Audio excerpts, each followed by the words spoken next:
Welcome to Mini Modernz. My name's Simone and thank you for joining me on my tiny corner on the miniature web, where we're here to think big, build small. Today I want to show how beginner miniaturists can stay in scale when designing and making miniatures by using paper dolls. I'll show you how I learned how to draw the female body, kinda, from scratch, and how to edit in Photoshop and Canva, and how this will help you work better and stay in scale when you're making your miniatures in the future. I don't draw, but I wanted to learn how to because I feel like it's going to help me in my journey of creating miniatures and making designs. So you can see here, this is my first attempt at drawing a female body. Please don't laugh because it was my first attempt and I was just trying to work on positioning and posing until I eventually got a little bit better and I was getting there. It took a lot of attempts and trying, and there's still lots of space for improvement. But for now, I was actually happy with the general design and the poses that I've come up with. I scan my drawings onto my printer so that I can scale them down and kind of have a rough idea of what I'm working with. So I have a smaller scale and a larger scale to kind of design and come up with some new ideas. So here I am, I've printed out a couple of sheets so I can work on the poses and the characters that I'd like to put in the poses. And for me, it was just nice to kind of work something out and see my mistakes, like my neck here is too big. So what I do, I put it into Photoshop and kind of tweak things a little bit more. I just use like the coloring pen and the paints that you get in Photoshop to kind of draw things on. I am not a professional at Photoshop by any means. I then head over to Canva and just upload all of the drawings and things that I've done into Canva. So now I can work on the exact scaling that I need for the projects that I'm doing. These dolls have been made for my moving van kit that I am trying to make from scratch. But as you can see now, I can just scale down or scale up to whatever size I'm wanting.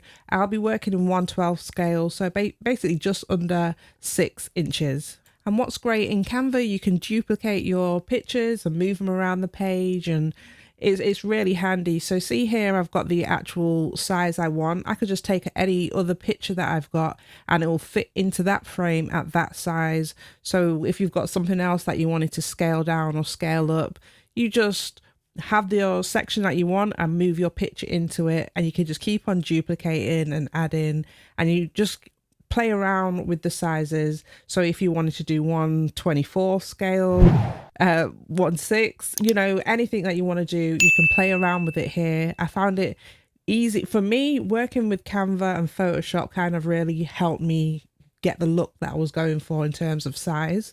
I'm going to show you another example here of how it's done. So I've got the scale and size that I want.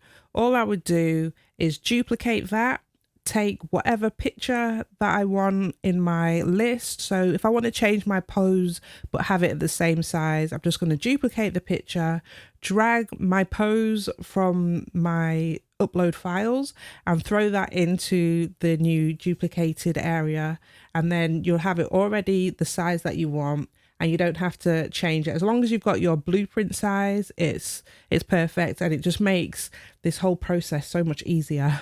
And now for the fun part of making everything fit to scale on whatever model you're working with. So this could be for wallpaper, if you have a kitchen unit already sketched and drawn out and you just want to make sure that it's to scale. So as I said, I'm creating a moving van, which video will be coming soon, and I just wanted to make sure I kept everything in scale because I tried it without having a paper doll and things were losing scale quite quickly. I was like, this doesn't look right for the size of a moving van. So this has been so helpful for me. I haven't saved this as a PNG file, but you can actually do that in Canva yourself. If you just click on your item, go to edit image and go background remover, it will remove whatever noise you've got in the background. So you've got a nice PNG file that you can place anywhere. As I said, if you're trying to scale wallpaper, you want to make sure you've got the right size for whatever you're working on, these paper dolls are, for me personally, the best way forward, because now I know that this is a good size for a moving van. So having one paper doll wasn't enough for me. I wanted a whole agency to go with the Mini Modernz moving agency, which we're going to be now. So I wanted to make myself a little housing advisory team. So we've got our characters here that eventually I would love to make into real dolls, but let's not jump the gun. For now, we've got our real estate moving advisors that you're going to see cropping up and popping up in my videos.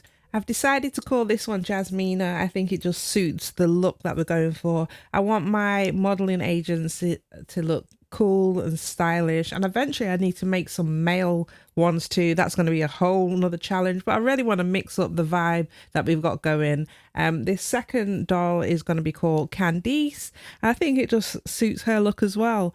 As I said, I want these guys to be part of the mini Modernz family like yourselves, and get to know them, get to know their personalities. I really want to role play along with creating these miniatures and dolls and homes and whatever we do, and I'm really excited, looking forward to see if they come up with any adventures that we need to go on. I did have a problem with shading, so I did put shading on my dolls, but when I came to printing it out, it didn't come out properly, so I had to manually try and shade them, but that's neither here nor there. So now that I'm happy with my dolls, I printed them out in different styles and sizes and plain silhouette, so I can still design and draw some ideas for the future, but I'm really happy with it. So I print them all out with the different outfits and everything that we've got, I've just shown you then, and now it's time to cut them out and make them into paper dolls that can stand up and move around your miniature homes and your miniature worlds and your doll houses and whatever. So let's do that. So the first thing I do is cut my dolls out and stick them onto some of my grey craft board. I find that this board is really handy. It's not too thick, it's not too thin, and it's perfect for what I'm trying to do right now. It's got the nice little bit of sturdiness. I use my crafting blade to cut around. You can use scissors if you choose, but I just prefer to use my blade. It just gets a nice, more precise and accurate cut. Once it's cut, so it looks something like this, I use my circle stencil to work out the base of my stand. And I just go ahead and put my doll into the circles until I'm happy with the size that I want. Not too big, not too small, just enough for them to move. So I think this one is the perfect size for me. Now I'm going to just draw around these circles on some more grey craft board. I'm going to draw a whole bunch of these circles so that I've got enough for the paper dolls that I'm working with. It's just simple because we're going to need 2 circles for each doll, and I'll show you. So you want to have a whole bunch like this. Then we cut those out, and we have one that is going to be the base, and then we cut one in half to be the stand. I think that's what we call it. So she's going to stand up like this and half a circle in between her legs. Let me show you what I mean. Just cut it like this, and then you'll end up with a lovely bunch of these. Now we can just stick these together just like this, and I'm going to just use some tacky glue when I do mine, but you use whatever glue you've got on hand. So it's going to look something like this once they're all stuck together. Just run your glue along the edge of the half circle, just a nice little thin strip, and then place it on top of the full circle. And then we just wait for that to set and dry before we put our doll on it. So here they are all in waiting, and as you can see at the bottom, I've put a slight slit in between their legs. That is what's going to be going over the stand that we've just made. So I've done this like a million times at this point. So I'm going to just show you here. You want to leave enough of a gap that it was nice and snug, but you don't want it too big that it's loose. So when you're putting your doll onto the stand, you want it to be able to fit on and be quite snug. So you can see here it's a nice little fit. So when you're pulling it off, you want to have to tug it just a little bit, so it won't, like this. There we go. Just give it a nice little tug. See, that's sturdy. And then we've got a load of these stands made, and all the dolls are slit and ready to go, and she looks like this. So they stand up perfectly fine by themselves, and they are ready for touring and doing whatever it is they need to do. Now for some finishing touches, I'm just going to paint the stands. I'm going to just use black and white because that's kind of the theme. I feel like the colours that work best for me. I did try painting it like this and it was just a bit finicky, so I decided to try something a little bit different. and it's really handy to do mass production. So I just used some of my painter's tape. I stuck my stands on the tape and then stuck the tape down with some more tape, so it was just easy. I could just go across and just paint a whole bunch of them at once, so I had something looking like this at the end of it. To add some more texture and durability to my dolls, I used some Mod Podge gloss just to give it some nice finishings. I think their outfits look a bit more glammed up with a bit of the gloss on it, but you don't have to do this. And also it was just going to make it a bit more durable for the future and hopefully not tear. So this is the final result. I'm super happy with these dolls, and now we can put them on the stand. They're going to be so helpful in future projects and I just can't wait. So here we are putting it on the stand just for testing purposes, and voila, there we have some paper dolls. Time for their photo moment.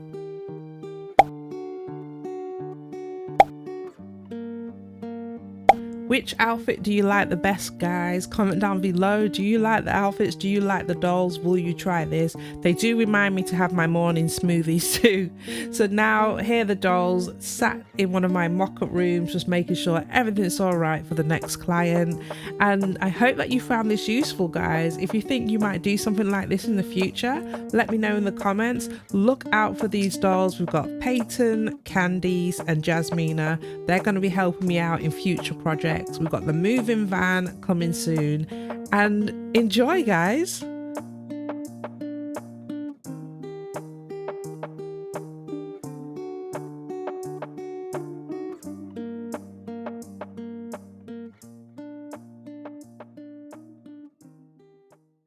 Like, share, subscribe.